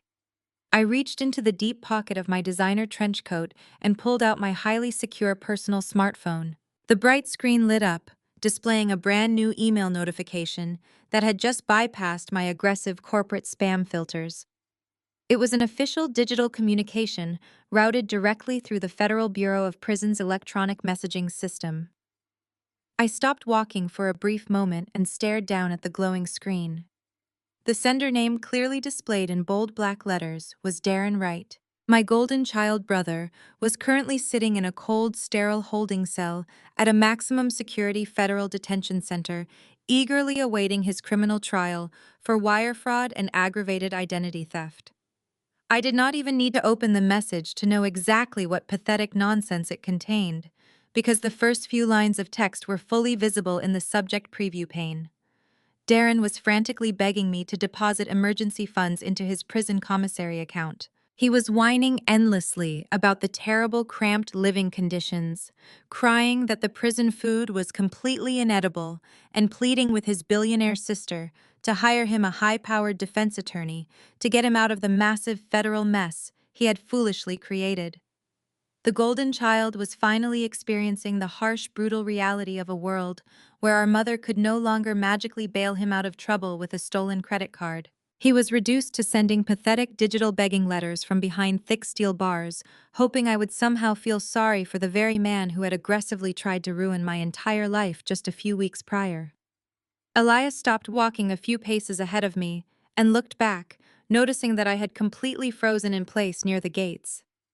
"Is everything all right, Aisha?"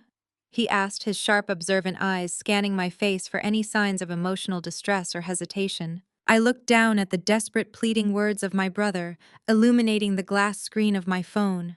I searched my heart, but I did not feel a single flash of anger or a tiny shred of pity for his situation. I did not feel any lingering, familial connection to the desperate federal inmate begging for my spare change. I felt absolute, pure, unbreakable indifference. "I am perfectly fine, Elias," I replied, my voice smooth and completely unbothered by the ghost of my brother reaching out from his cage. I simply swiped my thumb firmly across the bright screen and pressed the bright red delete button, sending Darren pathetic digital message straight into the trash bin without even opening it to read the rest of his begging. I slid the phone back into my pocket and continued walking confidently toward the waiting car, leaving the last remaining anchor of my old toxic life behind me. The past was officially dead. 6 months later, the cold, biting reality of winter had firmly settled over the country, bringing with it the inescapable, devastating consequences of a lifetime built entirely on greed and manipulation. Darren Golden Child status. This meant absolutely nothing behind the towering razor wire fences of the Federal Correctional Institution. He spent his miserable days walking the bleak, cracked concrete of the prison yard, keeping his head down and his eyes constantly darting over his shoulder in a state of perpetual, exhausting fear. The custom-tailored suits he used to parade around Atlanta in had been forcefully replaced by a stiff, scratchy khaki prison uniform that hung loosely on his shrinking, deteriorating frame. There were no eager, naive investors to impress here, and no wealthy parents to magically bail him out with stolen funds. He was just another anonymous inmate serving a lengthy federal sentence for wire fraud and aggravated identity theft, facing years of rigid, unyielding routine and terrible cafeteria food. Miles away, in a depressing, dying strip mall on the absolute outskirts of the city, his ex-wife Brooke was experiencing her own brand of severe karmic justice. The former internet influencer who had built her entire online persona on fake victimhood and aesthetic luxury was now standing behind the worn cash register of a discount retail store. She wore a deeply unflattering, cheap polyester uniform shirt, smoothing it down nervously every time the front door chime rang out. Her once perfectly manicured nails were chipped and ruined from unloading heavy, dusty cardboard boxes of cheap merchandise in the freezing back room. She kept her face angled downward, her unwashed hair falling forward to hide her features, terrified that one of her former millions of followers might walk in and recognize the treacherous woman who had tried to publicly blackmail her billionaire sister-in-law for $5 million. Cancel culture had vaporized her lucrative digital career overnight, leaving her with absolutely zero marketable skills and a massive mountain of legal debt from her frantic emergency divorce. But the most devastating, spectacular downfall belonged to Calvin and Brenda. The parents who had once ruled the elite country club circles of Atlanta with iron fists and arrogant smiles were now sitting in a cramped, incredibly noisy one-bedroom apartment near the industrial district. The walls were paper-thin, allowing the constant loud sounds of police sirens and arguing neighbors to bleed into their miserable living space. There was no formal dining room to host lavish catered dinners, and no mahogany study for Calvin to brag about his fake generational wealth. They sat on opposite ends of a cheap stained sofa they had bought from a thrift store, barely speaking to each other. The heavy, crushing weight of their mutual resentment filled the tiny room, suffocating them both. Brenda blamed Calvin for physically attacking Darren at the gala and ruining their last shred of public dignity, while Calvin violently blamed Brenda for blindly spoiling their son into a federal criminal. They had lost their massive mansion, their entire retirement portfolio, and every single wealthy friend they had ever tried to impress. They were completely isolated, living paycheck to a very meager paycheck, stripped of their false prestige and fake superiority forever. While my biological family was suffocating in the dark, depressing ruins of their own terrible choices. I was stepping out of a sleek black executive car and into the brilliant, blinding flash of dozens of press cameras. It was a bright, crisp morning in Atlanta, and the energy surrounding the newly constructed building in front of me was absolutely electric. This was the official grand opening of the Raymond Trust Youth Center, a massive state-of-the-art facility funded entirely by the philanthropic arm of Vanguard Holdings. I walked up the wide, pristine concrete steps, wearing a flawless, custom-tailored ivory suit that radiated absolute power and serene confidence. The building itself was a stunning architectural masterpiece, featuring massive glass windows, collaborative workspace hubs, and advanced technology labs, designed specifically to foster the brilliance of underprivileged teenagers. There were no garbage bags or cheap one-way bus tickets here, only endless opportunity and elite-level mentorship.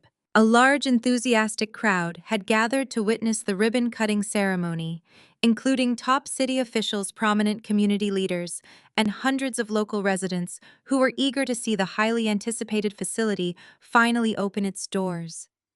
The local and national media outlets were swarming the entrance, holding microphones and positioning their heavy broadcast cameras to capture every single moment of the historic event. But this time, the public narrative was entirely my own. There were no desperate family members trying to hijack the microphone or spin fake stories about my success to make themselves look like supportive parents. There were no manipulative influencers posting crying videos to steal my hard-earned reputation for online clout. The only story being told today was the undeniable truth of a self-made billionaire CEO who had taken a lifetime of severe emotional abuse and violently transformed it into a powerful engine for generational change. I smiled warmly as I greeted the enthusiastic crowd, shaking hands with the brilliant young men and women who had already enrolled in our aggressive startup incubator programs. They looked at me with genuine bright-eyed admiration, seeing a living, breathing blueprint of what they could achieve if they simply refused to let their difficult circumstances define their ultimate destination. I walked over to the main podium, set up directly in front of the sleek double doors bearing my late uncle name in bold, brushed steel letters. The crisp morning air was buzzing with excited chatter as the press corps pressed forward, eager to get a statement from the woman who had captivated the financial world with her ruthless corporate takeovers and her massive, unprecedented charitable donations. I stepped up to the microphone, feeling the solid grounding weight of my own incredible journey settling peacefully into my bones.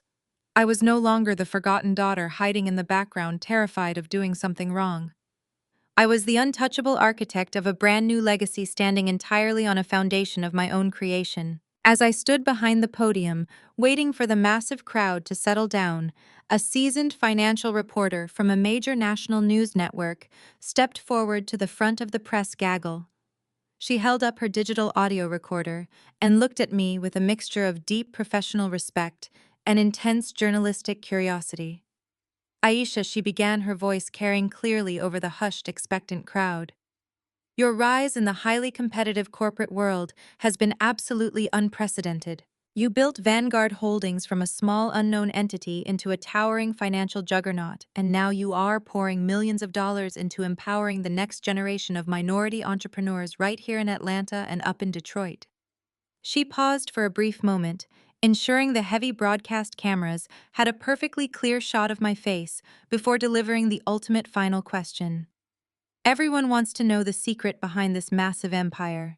Looking back on everything you have overcome and the incredible billion-dollar success you have achieved, what is the absolute most important business lesson you have ever learned? A profound, heavy silence fell over the entire outdoor plaza. The camera zoomed in, capturing the serene, unwavering confidence in my posture. I took a slow, steady breath and looked directly into the center of the primary broadcast camera lens. In the back of my mind, I knew with absolute unwavering certainty that miles away in a tiny, cramped, noisy apartment, Calvin and Brenda were sitting on their cheap thrift store sofa, staring at a small, static-filled television screen. I knew they were watching this live broadcast, trapped in their own miserable poverty, watching the daughter they threw away command the undivided attention of the entire world. I did not let a single trace of anger or bitterness enter my voice. I spoke with the smooth, lethal calm of a woman who had completely won the war. The most important lesson I have ever learned is knowing exactly when to cut your losses. I said, my voice ringing out through the crisp morning air, echoing across the plaza, and traveling through the airwaves straight into their depressing living room. In business and in life, people will constantly try to leverage your loyalty and drain your valuable resources to fund their own incompetence. You have to possess the immense courage to look at a bad investment, recognize that it is completely toxic, and walk away without a single ounce of regret or hesitation. I let the heavy words sink into the silent crowd, knowing the invisible daggers were striking their intended targets perfectly across the city. But more importantly, I continued, my dark eyes staring straight through the camera lens, conveying a final powerful message meant for the parents who had once handed me $200 and told me to figure it out. You have to realize that the absolute greatest investments you will ever make in this lifetime are the ones you make entirely in yourself, especially when no one else will. You have to become your own savior, your own fierce advocate, and your own solid foundation. When people try to pack your limitless potential away in garbage bags, you have to use their severe underestimation as the exact fuel you need to build a rocket ship. I offered the silent, captivated crowd a sharp, brilliant smile. Because when you finally learn how to fiercely protect your own peace and build your own empire, the people who tried to destroy you simply become irrelevant background noise in the beautiful symphony of your ultimate success. The seasoned reporter lowered her audio recorder, completely stunned by the raw, undeniable power of the fierce statement. The crowd immediately erupted into a massive, deafening wave of applause and enthusiastic cheering that echoed off the tall glass buildings of the surrounding downtown district.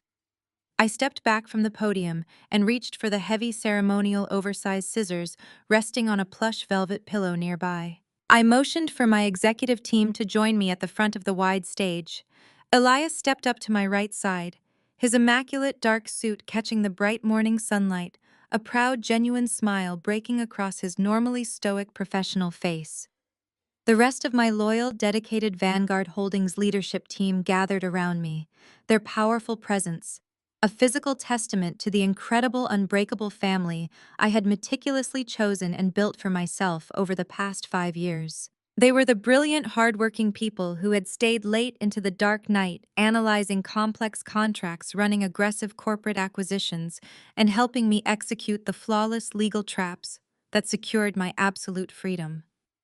We stood there, united by mutual profound respect and unyielding loyalty, completely devoid of the toxic, manipulative, conditional love that had deeply poisoned my early childhood years. I looked out at the diverse, energetic crowd of excited teenagers waiting eagerly behind the thick red ribbon, their young eyes shining with pure hope and boundless potential.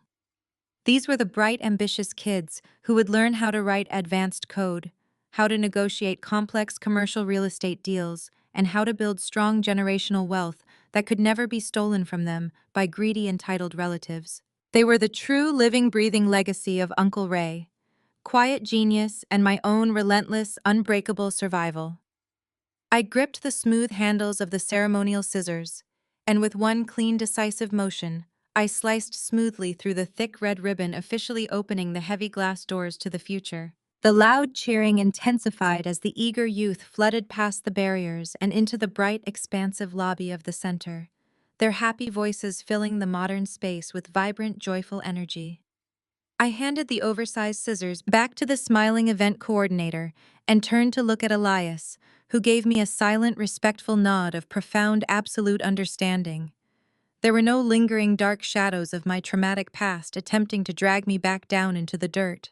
There were no more fake country club reputations to constantly worry about, and no more crushing, impossible familial expectations to constantly fail at meeting. The long, grueling war was completely irrevocably over, and the smoke on the battlefield had finally entirely cleared. I had taken the absolute worst hand a daughter could possibly be dealt, and I had ruthlessly, aggressively played it into a multi-billion-dollar royal flush. I had achieved total, complete, and permanent financial, emotional, and psychological victory over every single person who had ever tried to make me feel small. I walked smoothly into the bright, beautiful sunlight of the youth center courtyard, completely surrounded by the incredible, supportive chosen family I had purposefully built. The warm morning sun bathed the entire courtyard in a brilliant golden light, washing away the very last invisible traces of the cold, dark history I had finally left far behind. I took a deep, long breath of the fresh, clean Atlanta air, feeling perfectly and unconditionally whole as the vibrant, triumphant scene of my ultimate victory slowly, peacefully faded to black. The story of Aisha teaches us a profound lesson about the true definition of family and the undeniable power of self-worth. Society often tells us that we must remain loyal to our blood relatives, no matter how poorly they treat us. We are conditioned to forgive toxic behavior and sacrifice our own peace to maintain a perfect public image. However, Aisha's journey shatters this dangerous illusion. She shows us that biological ties do not automatically grant someone the right to abuse, exploit, or manipulate you. True family is not determined by a shared last name or genetics. It is defined entirely by the people who protect you when you are most vulnerable and support your growth without hidden agendas. When her parents and brother cast her aside as a financial burden, she did not allow their cruel rejection to dictate her future. Instead, she used their severe underestimation as the exact fuel needed to build an untouchable empire. Her story proves that sometimes the greatest investment you can ever make is the one you make in yourself, especially when no one else believes in you. Setting firm boundaries with toxic people is not an act of bitterness or revenge. It is an absolute necessity for your own survival and mental health. Aisha walked away from the people who tried to destroy her and built a beautiful legacy that actually helped others. You have the power to rewrite your own narrative and walk away from any table where respect is no longer being served. You can transform your deepest pain into your greatest power. Please share this video with someone who might need the courage to stand up for their own peace today. And remember to always trust your own inner strength and powerful voice to gently guide